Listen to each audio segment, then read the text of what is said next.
what everything is leading up to. And if you guys don't mind, I'm gonna mute not everyone else other than me, just because that makes it a little bit easier in recording the lesson for later. So, and I'm just getting going. There we go. Okay, so cool. So last week we did, and first of all, welcome to the person who just tuned in the lower right-hand corner.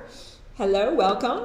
If you are new to the Zoom chat room, if you hover your cursor at the bottom of your screen, you will see different controls for things like audio and video and chat. And if you have questions or comments, you're welcome to make them in the chat. So this is all about galactic history and self-protection from lower vibration, negative thought entities. Hello, Lucy. Wonderful. Thank you for tuning in.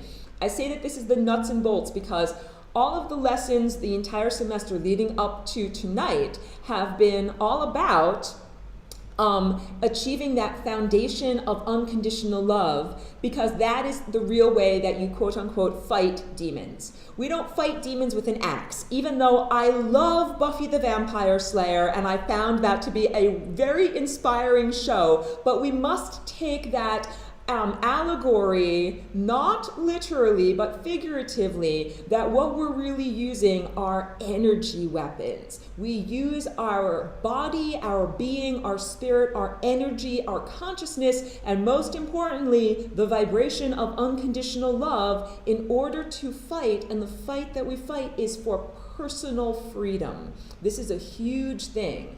This is like saying, I don't fight because I want to take something from someone else, or I don't fight because I want to impose my will on someone else. I am here, literally, here in the third dimension because I am fighting for my own personal sovereignty. And this also is how I can describe Aurora, like my answer to the question, Aurora, but why don't you just wave your magic wand and poof, make everybody suddenly free and totally enlightened? And the answer is because that would be like me imposing my will on everyone else. Even though I would love to make everyone just poof, instantaneous free, everybody has to choose it for themselves. And in order to be free, what we're talking about is a soul migration, a migration of consciousness. And in order to make that migration successfully, you have to develop your wings, your inner power, your wings of consciousness. And the way that you do that is through meditation, achieving unconditional love. And in this week's class, I'm going to teach you about the techniques that I have developed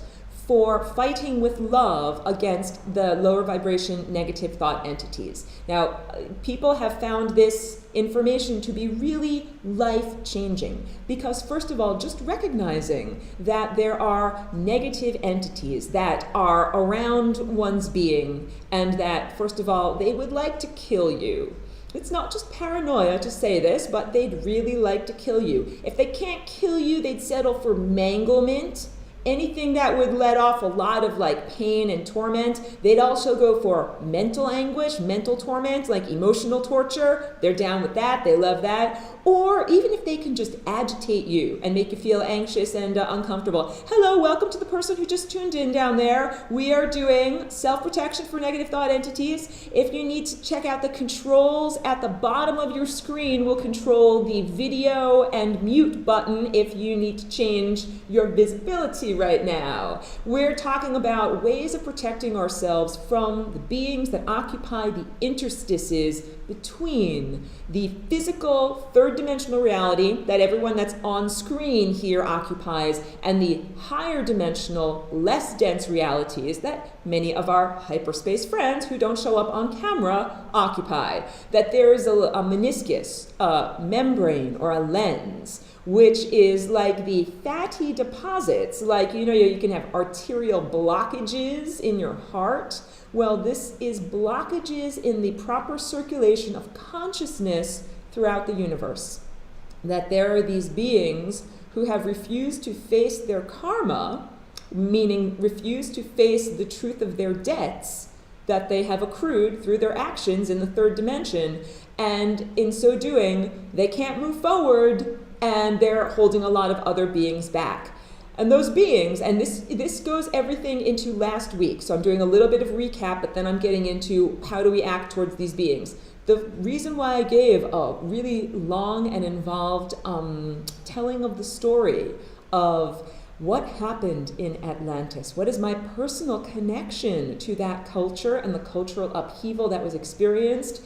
And why am I here now? And the basic answer is that in order to set humanity free in Atlantis, where the culture had been usurped, and for anyone who's done the homework lessons, it talks about this in galactic history. Where did the invaders come from? Why were there invaders? What was their agenda? But basically, the culture that lived on Earth was a culture that had chakras like the ones that you see on the screen behind me.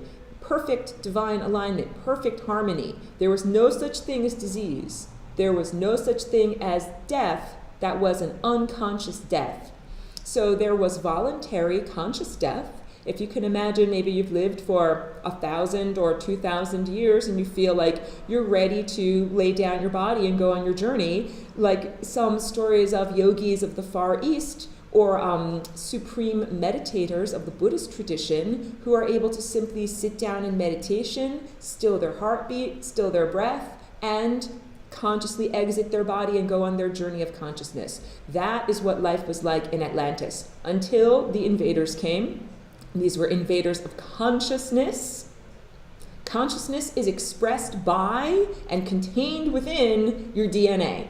So the invaders of consciousness not only affected your mentality, they also affected the DNA. They degraded the vibration of the entire planet. So it's like saying, instead of the planet making a nice clear note like, all of a sudden the planet was making a sour note like, and that was a change in the gravitational field of the planet, a change in the magnetic field of the planet. Everything that can change in one's own individuated chakras changed in the planetary structure. And that was the massive upheaval that we remember as the fall of Atlantis. And this is what led to the genetic degradation of humanity. Like, why do humans grow old and age and die? Why don't we cellularly regenerate and live forever? And the answer is because we have been temporarily cut off from those capacities through this hacked operating system that is the quote-unquote human mind. But even though it is foisted upon humanity, it does not originate in humanity. It originates in the otherworldly beings who have been oppressing humanity, keeping humans, first of all, unaware of the existence of the oppressors, and also unaware of humans' own innate power. Because nothing is better. Like, if you keep a bird in a cage, and let's say the bird actually has the capacity with its beak, it could reach around on the little latch, like Noel's laughing because he knows they do this sometimes, and kind of lift up the little latch and get out of their cage. But let's say that you never tell the bird that that's possible, and it never gets the idea, and so it just remains held within its limitations. This is everything to do with your pineal gland. So for those who are new to the information, like I know most people on this screen are familiar faces, but a couple of people are new, we have done extensive talking in this class throughout the semester, rather. I need a little drink, hold on a second here.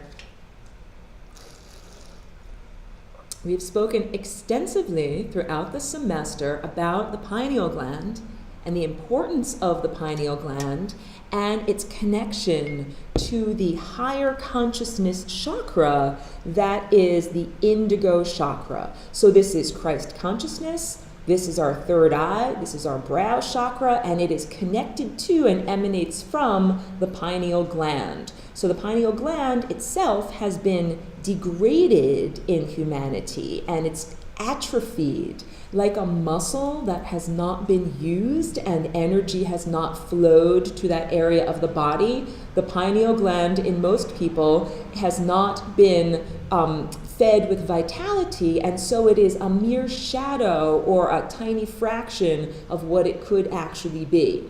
Do not be concerned. Whenever I describe something and you're like, oh no, that sounds like a really negative thing, it's like saying, do not be concerned, because there's a possibility to rectify all of this. So I'm here in order to tell you that not only are you not alone in your journey, that there's a lot of help from the extra-dimensional atmosphere, but that any degradation to your DNA pattern and cellular body can be fixed and healed to what would be considered in this time and place a miraculous degree. So any of the things, like if you say, oh no, Aurora, I'm sad to hear that my pineal gland is atrophied from, years of Flintstones chewable vitamins when I was a child. Don't worry, don't give up the ghost, it's okay, because all of this can be healed, and it's not even necessarily a question of like, you need to eat or drink a special substance, even though I have read that the substance Tulsi, and I'll begin using my screen back here, see if, even though it's going to end up being backwards to you guys, but Tulsi, or holy basil, Tulsi, is one way to clear out your pineal gland, but also so are just fresh fruits and vegetables. I'm talking about self-protection from lower vibration negative thought entities. Last week was all about how did those entities get there, because that helps a lot with compassion. It's like saying if there's a bully on the playground, how did that bully get to be that way? Let's check into their background. Let's go home with them. Let's find out, maybe dad's out of the picture and mom works at a bad job and no one's there to really hug and take care of the bully, so now we understand why they're acting that way.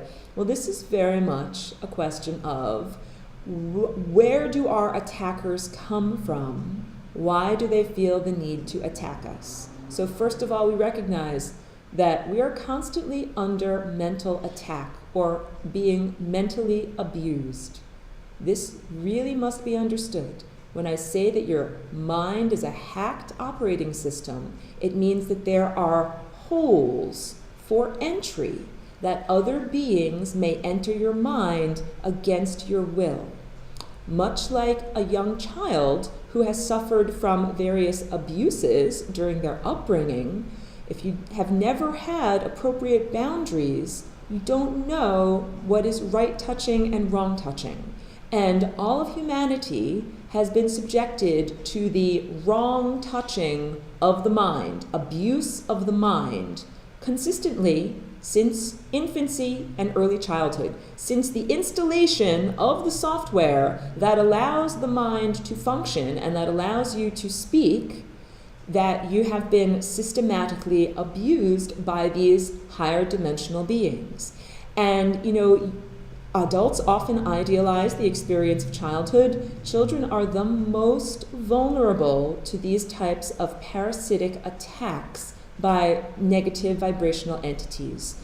Children are really chewed upon all day long in the sense of feeling bad about themselves, doubting themselves, feeling worthless, and even some kids check out, like they displace their personality so that they're not actually here experiencing things. They kind of like live as an automaton, all of these are really unhealthy responses, and it's because that there are negative entities. And so, I'm hoping that some of the things that I'm saying ring true in each person's personal experience when you hear this, that you say, yes, I've had that, or yes, I've felt that, or yes, I've perceived that in a child that I was babysitting for, because I have been a professional babysitter and a live-in nanny, and I got to spend a lot of time with young people and observe them and observe the ways in which not only they were being fed upon by negative entities that were not corporeal, but by those that are corporeal.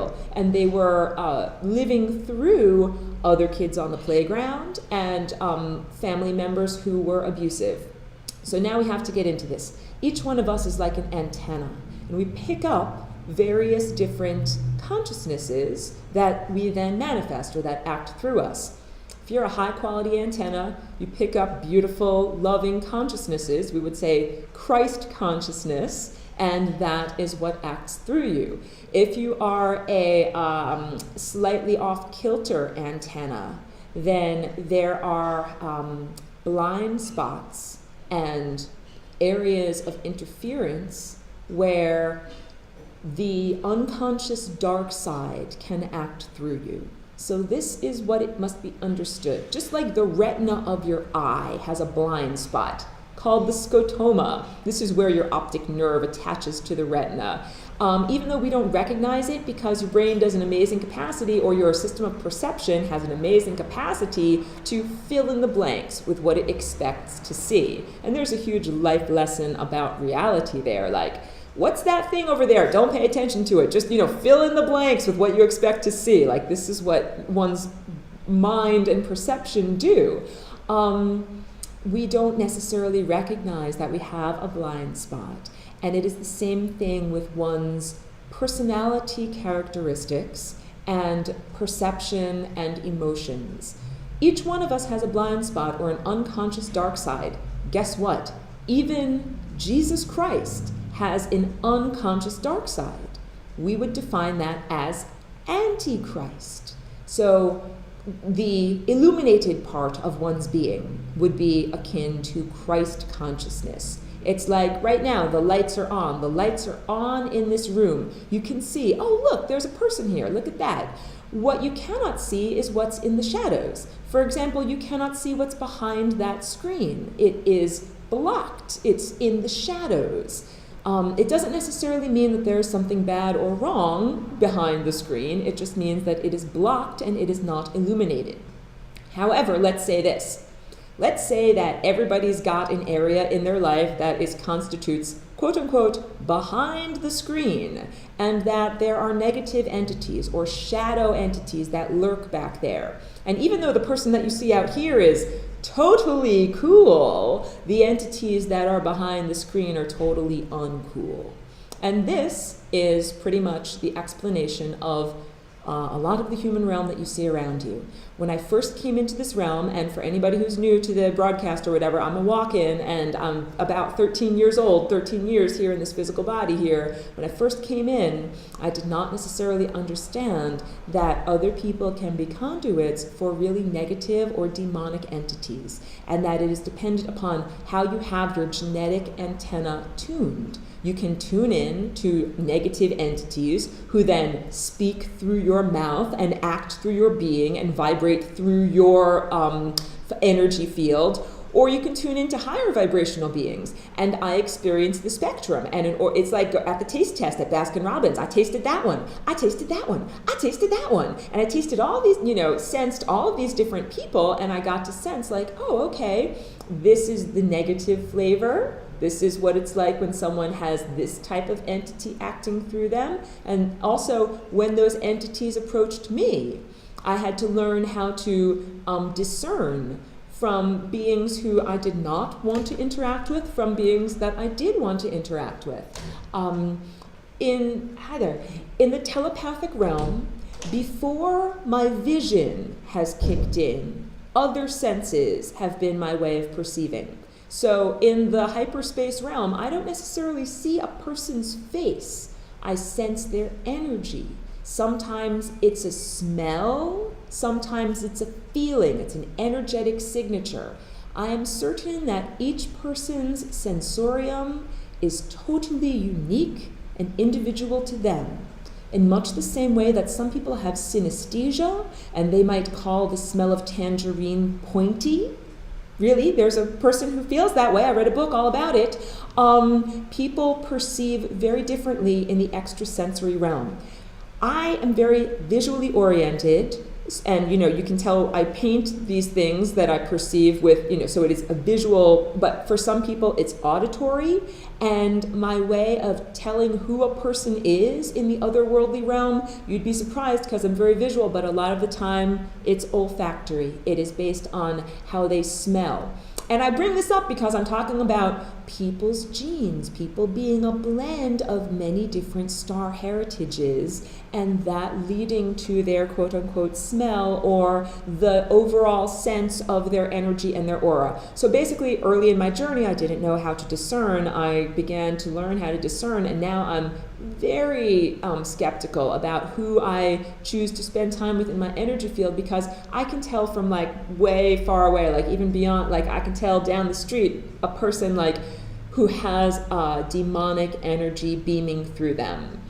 So it is something that I can sense and that I have honed that sense. Okay, I want to take a little drink of water and I want to get into actual techniques for how we can protect ourselves. one of the first things is raising your vibration. Raising your vibration means moving at a faster frequency. As we meditate, we not only fill up our inner batteries with energy, we learn to get rid of the friction that slows us down. And the friction is a slowing down of the spinning of the chakras.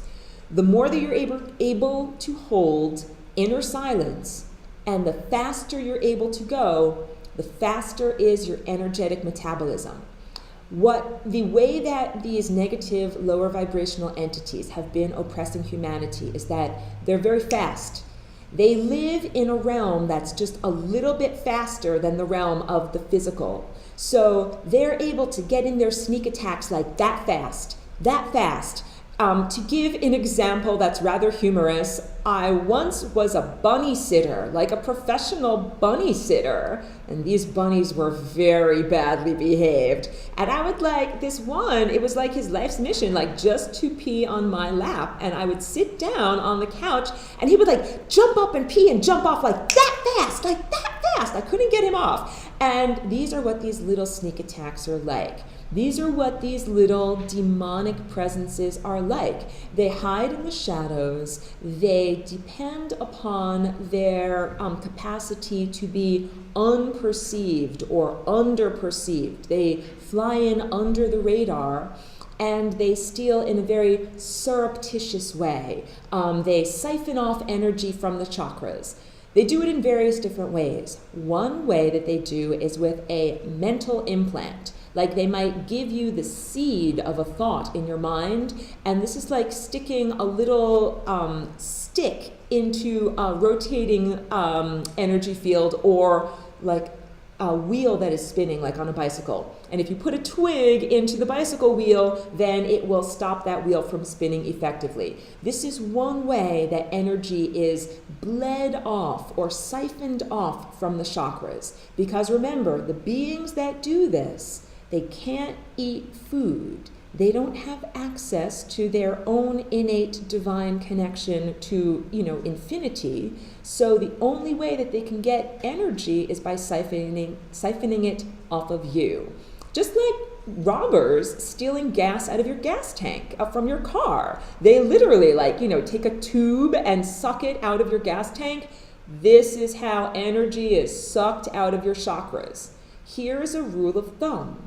Anytime you feel anxiety, that is the feeling of energy being sucked out of your chakras. Glug, glug, glug, there goes your energy. So let's give an example of anxiety or an anxious thought. It usually has to do with something that you're attached to or something that you care about, like, oh my goodness, I hope that my beloved mom, dad, brother, sister, cat, dog hasn't died in a horrible fiery car wreck right now. Those thoughts rarely, if ever, begin from within us. Those thoughts are almost always thought seeds that are planted by these demonic or lower vibrational entities. And they plant the seed in you, and then the idea is take the seed and run with it, and then they feed off of the what you have put energy into it, what has grown as a result. So okay, one of the first techniques that I'm going to teach everyone is called no thank you. And I bring this up because I have a good friend, and she's one of the first people that I met when I was in Woodstock.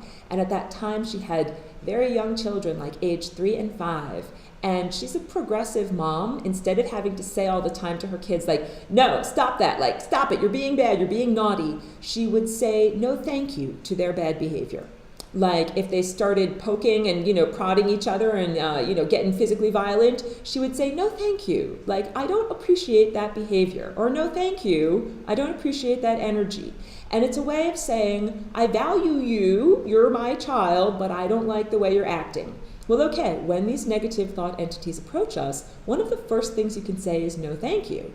It's like you are being offered the platter of the universe. Really, especially when one begins to activate one's third eye and connect to higher reality, there's all of these amazing entities to talk with, all of these amazing new things to learn and to perceive. You can think anything you want in the whole entire world. Here is the platter of the universe. What would you like to think? And entities will come up to you and they'll offer like, oh, would you like to think about the fiery car wreck that your loved one is going to be in imminently? And you can say, no, thank you, not interested in that. Or how about your body being terribly mangled? No, thank you. Or how about some terrible infectious disease that's crawling up your nose right this moment? Like, no, thank you. Like all of those realities that you don't wish to participate in, you may simply say, no, thank you. The reason why you don't say like, hell no, get away from me, I hate you, I'm disgusted by you. That negative energy, that anger and passion feeds those beings. It's like anytime somebody prods you and pokes you and prods you and pokes you, and then you have a big explosion and say, stop prodding and poking me. They got what they wanted. These are what the negative thought entities want. They want your attention. So at first, as you begin to get momentum, merely saying no thank you is incredibly effective. So that was the beginning of my journey, all right? It's just like becoming a runner. At first, I ran at 2 miles an hour, and when they offered me thoughts I wasn't interested in, I just said no thank you. Then at a certain point, I raised my vibration, and I was able to run at quote-unquote 3 miles an hour. And then I found that I was fast enough to be able to deflect the energies they were sending at me. So now remember I said that they will send either thought particles or like a stream of energy into your chakras to put your chakras out of balance so that they can then siphon off the energy that they want out of there. As my perception got faster, I became able to see them as they were throwing a punch at me. Or a good analogy is the arrow. It's like they were sending an arrow of thoughts to me, and because I was moving now at an interior rate that was faster, I was able to grab the arrow and stop it and not have it enter my energy field. And at other times, I was able to make like a mirror, and instead of the arrow entering me, it would harmlessly bounce off. So that is the second technique. All right, everyone? And these are like really things we're going to go over several times. The first thing is saying no thank you. When you get faster, the next thing is deflection.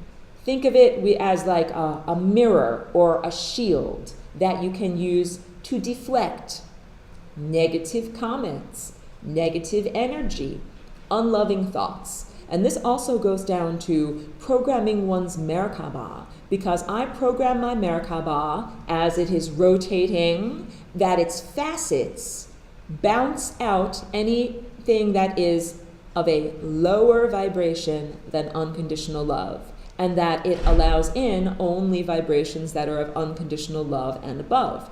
Okay, so again, if we liken this to running, I kept on training, and as my energy got faster and my energetic metabolism got faster, I found that now I could perceive, okay, there's an arrow that's coming at me and it's attacking me, and here's my shield. I learned that I could actually position my shield so that it would bounce the arrow back to the person who had sent it to me, and instead of this going into my head, instead it went into their head. And this is really good, because you have to understand that these bullies of the universe, they really don't stop until they've got an arrow sticking out of their eye, all right? Like, polite refusal is one thing. Like, I'm just being really honest with you, because you know something, like, I'm Rainbow Aurora and a very peaceful, loving, generous, accommodating person, but in the hyperspace realm, I'm absolutely a badass. And you can't be a doormat in the realm of your mind. You have to be absolutely a sovereign authority and not allow anyone else to come inside of your boundaries against your will, foist a version of reality upon you against your will, define your reality, define who you are. And that's what these attacks and attackers have done to not only me, but to all of you. So part of this is I have come here in human form and subjected myself to these attacks, because part of it is interdimensional ethics. You know how with martial arts or martial artists, there is like a code of warriorship where, you don't fight like just fighting rampantly, fighting everything. You fight others who are also trained warriors. Like you don't fight untrained, old people or, tiny infants. Like you fight warriors and you fight with honor. I'm just taking care of this thing in the back. Thank you. And I can take a little drink of my drink.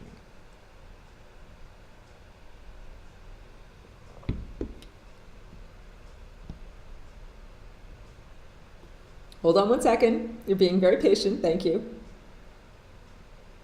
Here we go. Put on this picture. Cool. Fighting in the hyperspace realm. This is fighting with energy and fighting with consciousness and fighting with love.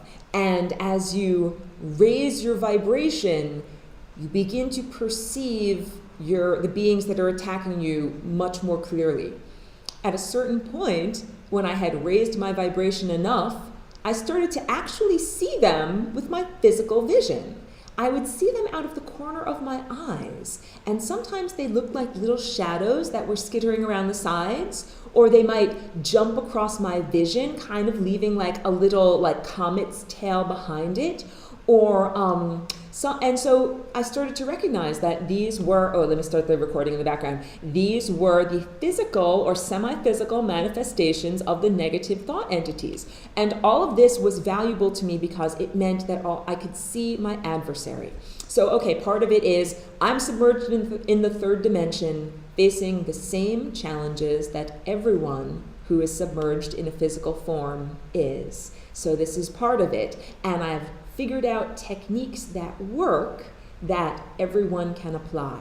So we got up to creating a mirror that we can position and send back the attack to where it came from. What this feels like when I do it is part martial arts, part computer programming. The part that is computer programming, or let's say wish making.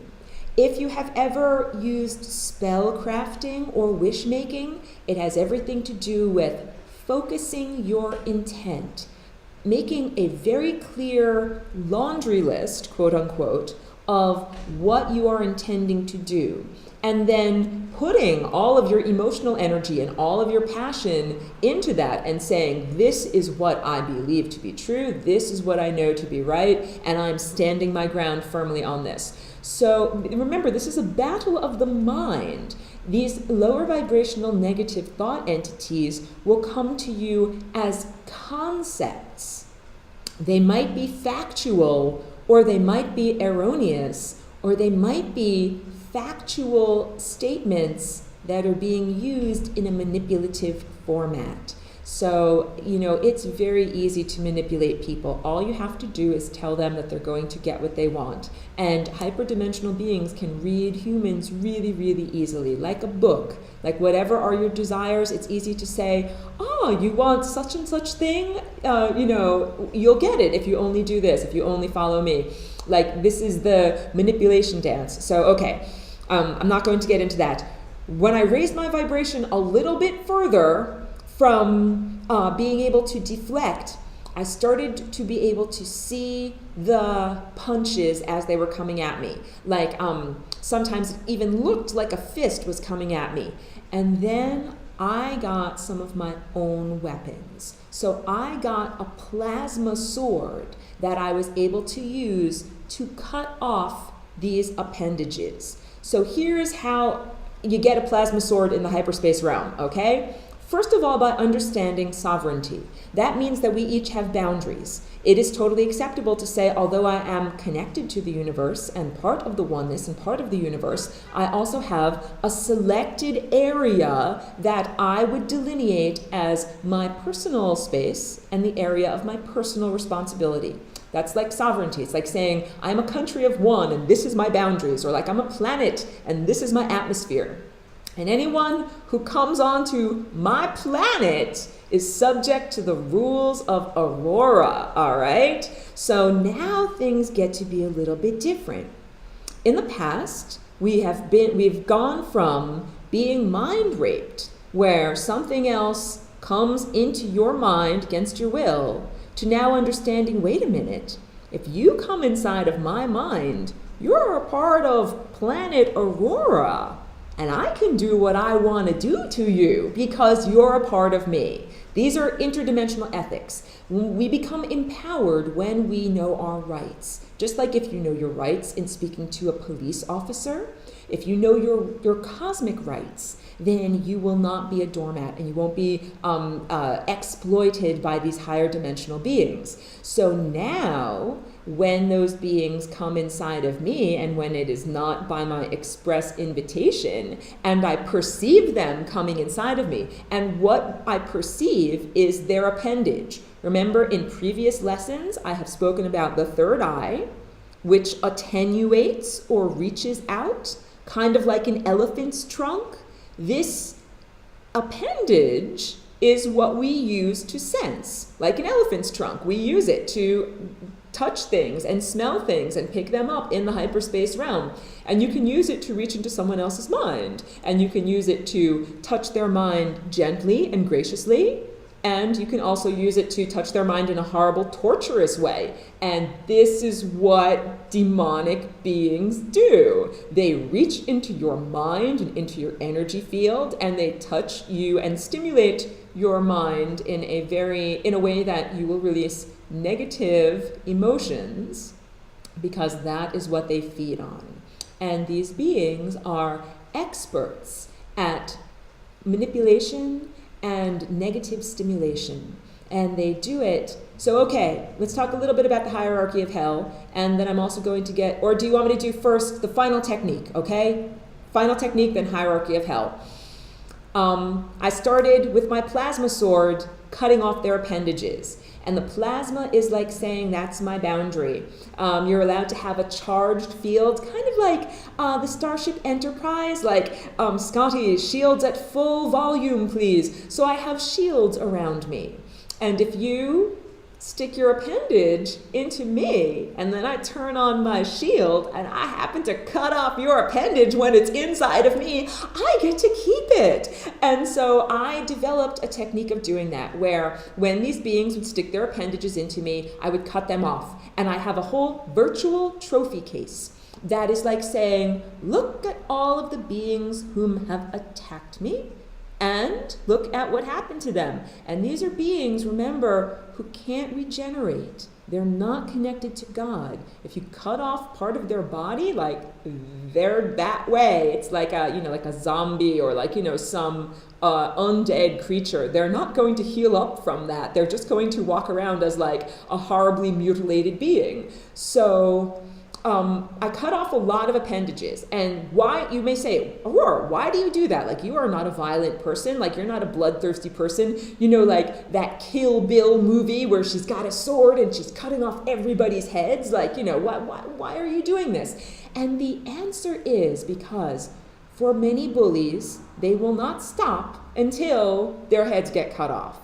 If you simply politely decline, if you say no thank you, if you are neutral and you just continue on your path and you just are, try to ignore them, they oftentimes will simply attack in a more sophisticated way, regroup, attack around the backside. Like, it doesn't mean that you're going to be free. You really end up being free when you confront these beings. So at first, gather your energy. At first, fill up your batteries, learn the techniques, and then apply it to really resolving them. And that's the final technique. This is what I do now. Like, now my energetic metabolism is very fast. Now I am the equivalent of a marathon runner or an Olympic sprinter, that I can see them. I see what's going on. So here's what an attack feels like to me now, all right? Let's say, I'm a big scary monster and I'm coming at you, Aurora, and I'm gonna eat you, right? Like a big giant fear monster. Well, okay, what I do is I press pause on that, and I take the monster by the fang, like I take it by the fang, and we walk and talk while I lead it back to the great galactic central sun. And I tell it, you know something, monster? You have a tiny spark of divinity inside of you. You used to be a beautiful divine creature of God. You've been distorted. You've turned into something extremely negative. You're not anything that you were intended to be. And now it's time for you to return to the source and have all of the things that are false washed away.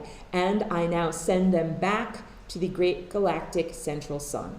This is the black hole, the supermassive black hole that is at the center of our Milky Way, and that would be considered the central entity or the great thinker or the galactic being that is our whole entire galaxy. Not our whole universe, but one very large being in our whole universe, and certainly a connection to source, and going back to infinity is like going to where you're supposed to go. And all of the falseness is washed away like a shower of love, and then you're left with just that little kernel of truth and that little spark of consciousness, which is now free, because this must be understood. The whole reason why demons attack, beyond feeding off of us, is because they want to be put out of their misery. They literally live a miserable experience. This goes down to now the economy of hell. Okay, the economy of hell is like being a part of the worst pyramid scheme, the worst multi-level marketing scheme possible, where you get in on the bottom. Okay, so you know what a multi-level marketing scheme is. I'm presuming that everyone who lives on Earth knows what I'm talking about. Something like, Herbalife, the idea that you have to be a part of a pyramid structure where you sell a product or make a profit, and then you give kickbacks to the person who hired you, and they of course are giving kickbacks to the person who hired them. This is the economy of hell. In fact, if you look around at the economy of Earth, the economy of Earth is based upon the economy of hell. Hell is the definition, the interstices or the membrane of death, where these beings have been stuck for many millennia. They don't have access to the source, so they can't get new energy. So they're like scavengers. All they can do is work with what energy is available. So first of all, that is where the mentality of fear of lack comes from. In our realm, anytime you see people hoarding, like collecting, amassing huge amounts, or being afraid of losing their possessions, afraid of loss, when people lock things up because they're like, I'm afraid of this being stolen, or when people evidence any of those behaviors, what they're essentially doing is tuning their inner antenna, their genetic antenna, into the truth of those beings. Those beings implanted their truth into your earthly experience. Their truth is one of constantly outrunning starvation.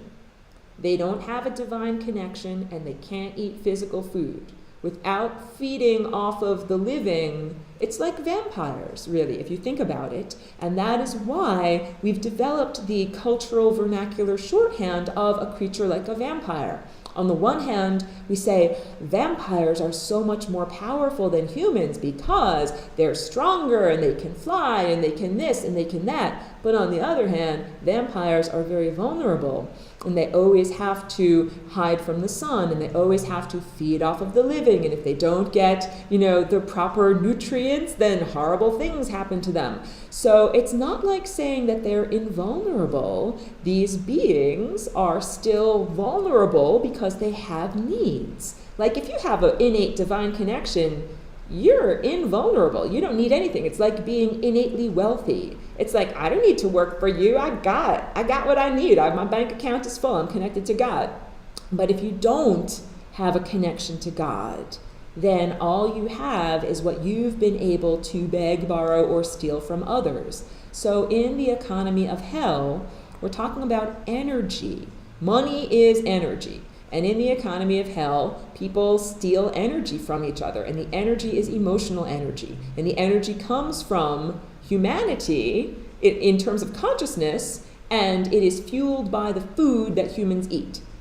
Okay, so now we're getting into genetically modified organisms, factory farming. Why is there such a degraded food supply on the surface of planet Earth right now? And the answer is because those beings that feed off of the lower vibration emotional emanations of humans want humans to eat lower vibrational food. If you eat like caca food, you eat that horrible GMO food, and you eat animals that are raised in darkness, like literally the factory farming, the darkness is literal of chickens and, beef that are inside of giant dark buildings. They don't get to live, they don't get to have experiences and cultivate their minds and their consciousnesses. They're like husks. And that's the whole idea, is that they are lower vibrational beings and they're being fed to you so that you will emit lower vibrations so that these lower vibrational beings can feed off of you. Got it? The whole thing. You're part of a system of farming. I am very sorry to report this to you.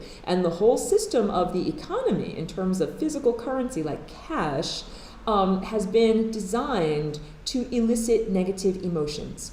It mirrors the experience of what it is like to be a non-corporeal, lower vibrational, service to self entity. It feels very much like being a homeless person. Like when you have a home, you have a place to be. When you are alive, your spirit has a home. You have a body or a place to be. These beings are like spirit beings who don't have a body. This is like really the unconditional love, compassion viewpoint. If you look at these beings that live in hell, they look at you like a person inside of a beautiful, warm, well-lit house with a big plate of food, and people around you are like laughing and smiling, and they're like virtually on the other side of the window, outside, cold, shivering, like wondering like how they're going to survive. That is how they hate you, okay? That's all I have to say. That telling you that, giving you that characterization, helps you to understand how and why these lower vibrational negative thought entities attack humans. Why do they do horrible things to humans. They make people have car accidents. Guess what? Every person who's ever had a car accident due to inattention had that accident because of demonic intervention. Demons either caught their attention, went across their vision, made their phone ring, whatever it was, and they do that in order to create misery, that they can feed off of. They do that with all sorts of things that lower human vibration. Let's also talk a little bit about the media, because the media is one main way that your mind is programmed and is like the inceptor of a lot of your vibrations. So first of all, I really do not connect with the media right now, and I really recommend that you also limit your exposure to movies, television, anything that contains commercials, anything that contains pop culture references. Not that I'm against pop culture, really, and if you're into it, read good books, watch good videos, listen to good music, but seek out things that are worth watching. What you need to stay away from is the automaton programming, like the zombie programming. Okay, all of this has to do with attention. When you're focused, when you're attentive, it's a lot harder for these lower vibrational beings to feed off of you. They feed through areas of inattentiveness where you can't see. I actually can't see behind my head right now. So that's a very effective place for someone to hide, right? And the whole time I'd be talking to you and be like, oh, don't worry, guys. I know that there's, absolutely no one else in this room other than me, except there happens to be a person who's hiding in my blind spot right behind my head. This is very true of many relationships. This is information that we can use in order to understand, use it as the enzyme. I've used it as the enzyme to unlock human experience, because sometimes I've had mixed experiences, like curators or gallerists who on the one hand were my friend, but on the other hand were my enemy, and I kind of had to understand what is going on here, and I really understand it as an interior battle, the internal struggle between various personality characteristics and the star heritages that have incepted those different personality characteristics. And let's say this, maybe there's a value to all of these characteristics, and it's like saying there's a value to every flavor, but I don't want a certain flavor to overwhelm the recipe of the universe. So, you know, some flavors are bitter or very disgusting, and they're only, you know, if we're using tiny amounts.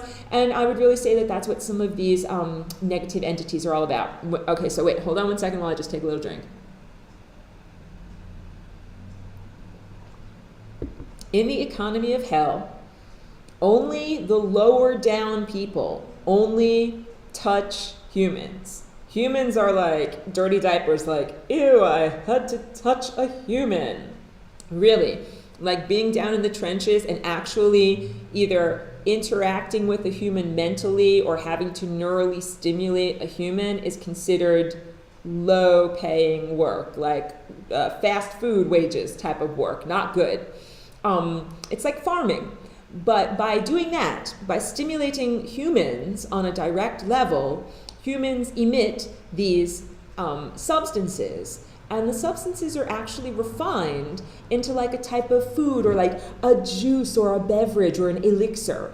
And these entities, like I'm trying to give you the idea that they have a sophisticated, organized society, all right? It's not just like a bunch of viruses running around willy-nilly, and it's not like, even if you look at, you know, animals in nature, it's not like that. There's an organized presence, that they are sophisticated, they are knowledgeable, they're aware of each other. And basically, if you're in on the ground level where you have to actually touch humans, like, you have a shit job. You're like the untouchable. You're like cleaning out toilets. Not pretty, not good. But you know, send that energy up to higher levels. The really high up levels, these are like the CEOs.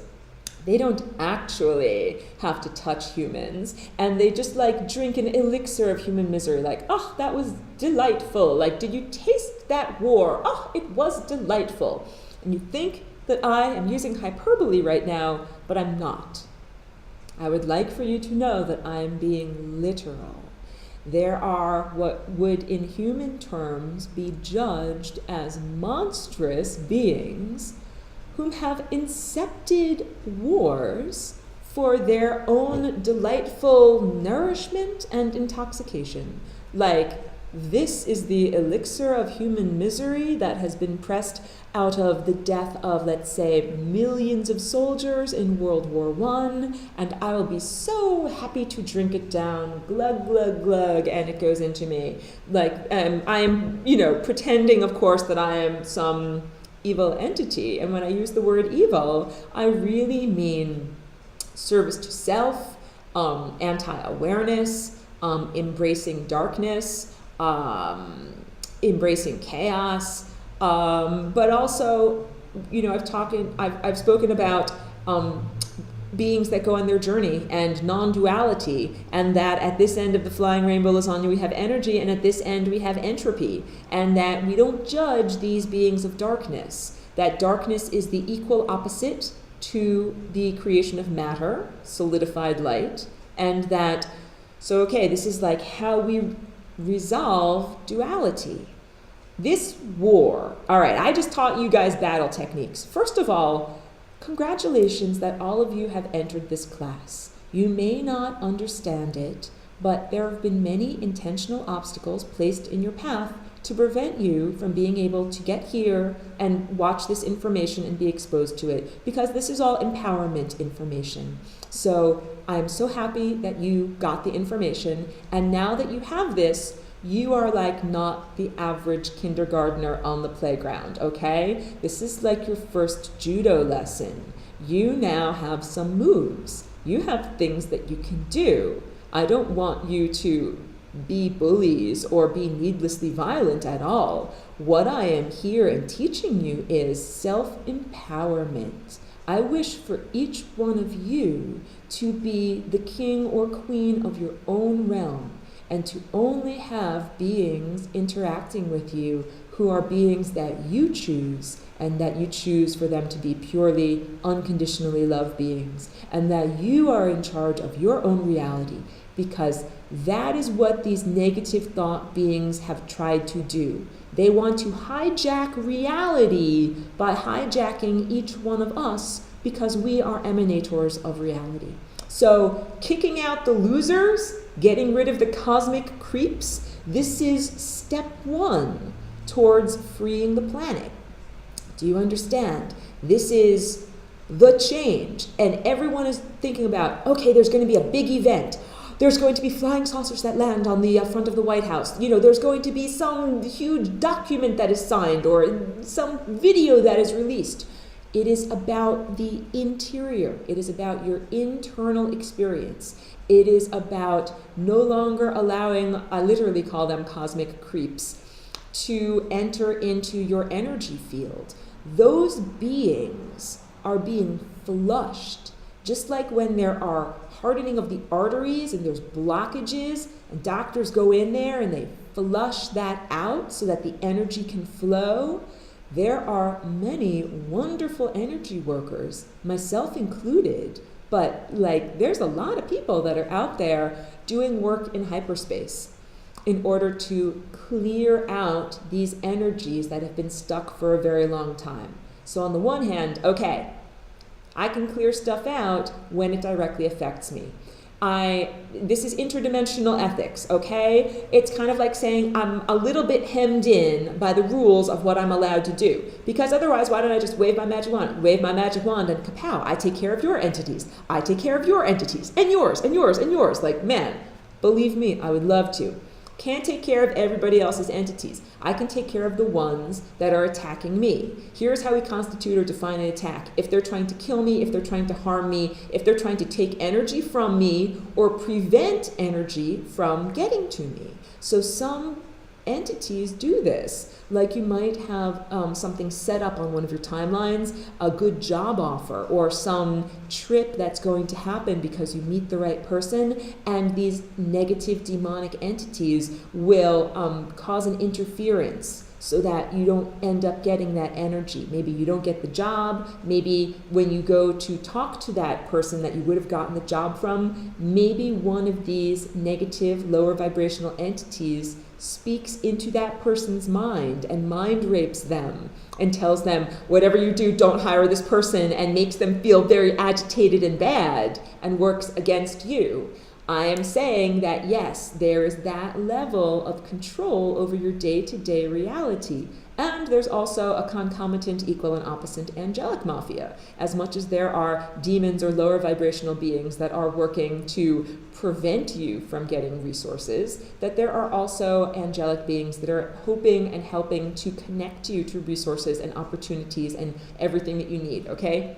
That's definitely who I am physically and who I'm connected to non-physically. Those are all of the beings that they are helping me, and they are helping everyone. So this is like saying that there's an agenda that is towards mass ascension, and there are beings that are like kids that don't want to grow up and face reality, and they're trying to hold things back, all right? This is explaining Earth surface culture. There are beings like, I would say, George Bush Sr., Dick Cheney. They do not want to have humanity uplifted. They do not want this higher ascended realm to occur. They want to maintain the status quo. They want to keep everybody fighting each other. Okay, I bring the solution to end this war between light and dark. And you think, wait, that means that light will win. Actually, what it means is that we resolve duality. We resolve this idea of one thing having to fight against another. This is why I go so much into backstory of where did these beings come from.